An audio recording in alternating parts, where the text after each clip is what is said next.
अब मेरा घर पर इतना भी अधिकार नहीं कि भीख तक दे सकूं।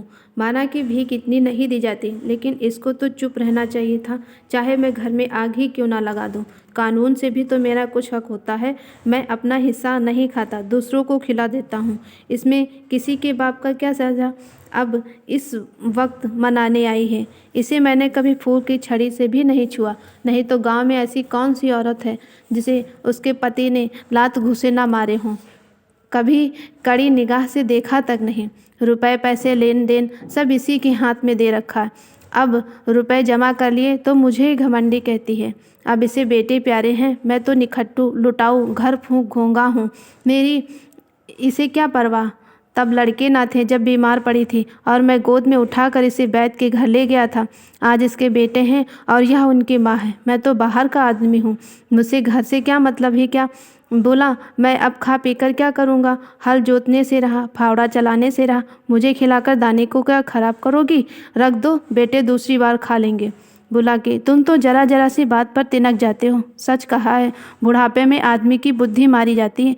भोला ने इतना ही तो कहा था कि इतनी भीख मत ले जाओ, या और कुछ। सुजान, हाँ बेचारा इतना ही कहकर रह गया। तुम्हें तो मज़ा तब आता जब तुम मेरे ऊपर दो चार डंडे लगवा देते। क्यों, अगर यही अभिलाषा है तो पूरी कर लो। भोला खा चुका होगा, बुला लाओ।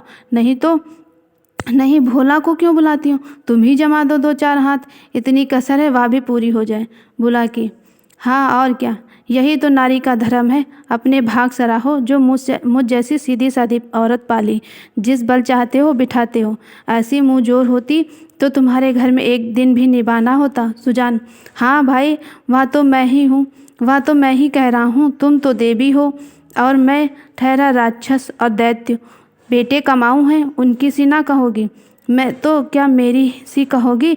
मुझसे अब क्या लेना देना। बुला के, तुम झगड़ा करने पर तुले बैठे हो और मैं झगड़े से बचती हूँ कि चार आदमी हंसेंगे। चलकर खाना खा लो, नहीं तो मैं भी जाकर सो जाऊंगी। सुजान, तुम भूखी क्यों सोओगी, तुम्हारे बेटे की कमाई है। हाँ, मैं बाहरी आदमी हूँ। बुला के, बेटे तुम्हारे भी तो हैं। सुजान, नहीं, मैं ऐसे बेटों से बाज आया और किसी और के बेटे होंगे। मेरे बेटे होते तो क्या मेरी ऐसी दुर्गति होती। बुला की, गालियाँ दोगे तो मैं भी कुछ कह बैठूंगी। सुनती थी मर्द बड़े समझदार होते हैं, पर तुम सबसे न्यारे हो। आदमी को चाहिए कि जैसा समय देखे वैसा ही काम करे। अब हमारा और तुम्हारा निभा इसी में है कि नाम के मालिक बने रहें, वही करें जो लड़कों को अच्छा लगे। मैं यह बात समझ चुकी हूँ और अब तुम भी समझ जाओ। जो कमाता है उसी का घर में राज होता है, यह दुनिया का दस्तूर है। मैं बिना लड़कों से पूछे कोई काम नहीं करती। तुम क्यों नहीं अपने मन की करते हो। इतने दिनों तक राज कर लिया, अब क्यों इस माया में पड़े हो। आधी रोटी खाओ, भगवान का भजन करो और पड़े रहो। चलो खाना खा लो। सुजान, तो अब मैं द्वार का कुत्ता हूँ। भुला के, बात जो थी वह मैंने कह दी, अब अपने को जो चाहो समझो। सुजान ना उठे, बुला की हार कर चली गई। सुजान के सामने यह एक बड़ी समस्या खड़ी हो गई। वह बहुत दिनों से इस घर का स्वामी था, अब भी ऐसा ही समझता था। परिस्थितियों में कितना उलटफेर हो गया इसकी उसे खबर भी ना लगी। लड़के उसके सेवा सम्मान करते, उसे इस बात का भ्रम में डाली हुई थी। लड़के उसके सामने चिलम नहीं पीते, खाट पर नहीं बैठते। क्या यह सब उसके गृहस्वामी होने का प्रमाण नहीं। क्या इस श्रद्धा के बदले वह अपना अधिकार छोड़ सकता था। कदापि नहीं। अब जिस घर में राज्य किया उसी घर से पराधीन बनकर नहीं रह सकता। उसको श्रद्धा की चाह नहीं, सेवा की भूख नहीं, उसे अधिकार चाहिए था। वह इस घर को दूसरों के अधिकार नहीं देख सकता था। इस घर पर दूसरों का अधिकार नहीं देख सकता था। मंदिर का पुजारी बनकर नहीं रह सकता था। ना जाने कितनी रात बाकी। सुजान ने उठकर गड़ासे से बैलों का चारा काटना शुरू किया। सारा गांव सोता रहा, पर सुजान ना जाने कितनी रात बाकी थी। सुजान ने उठकर गड़से से बैलों का चारा काटना शुरू किया। सारा गांव सोता था, पर सुजान कड़वी काट रहा था। इतने श्रम उन्होंने अपने जीवन में कभी ना किया था। जब से उन्होंने काम करना छोड़ा था, बराबर चारे के लिए हाय हाय पड़ी रहती थी। शंकर भी काटता था, भोला भी काटता था, पर चारा पूरा ना पड़ता था।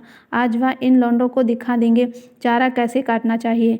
उनके सामने कटिया का पहाड़ खड़ा हो गया और टुकड़े इतने महीन और सुडौल थे मानो सांचे में ढाले गए हों।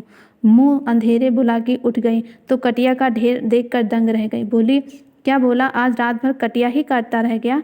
कितना कहा कि बेटा जी से जहान है, पर मानता ही नहीं, रात को सोया ही नहीं। सुजान भगत ने ताने मारकर कहा, वह सोता ही कब है, जब देखता हूँ काम ही किया करता है। ऐसा कमाऊ संसार में और कौन होगा? इतने में भोला आंखें मलता हुआ बाहर निकला।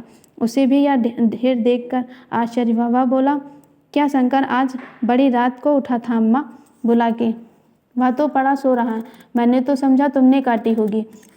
भोला, मैं तो सवेरे उठ ही नहीं पाता, दिन भर चाहे जितना काम करा लो, पर रात को मुझसे नहीं उठा जाता। बुला के।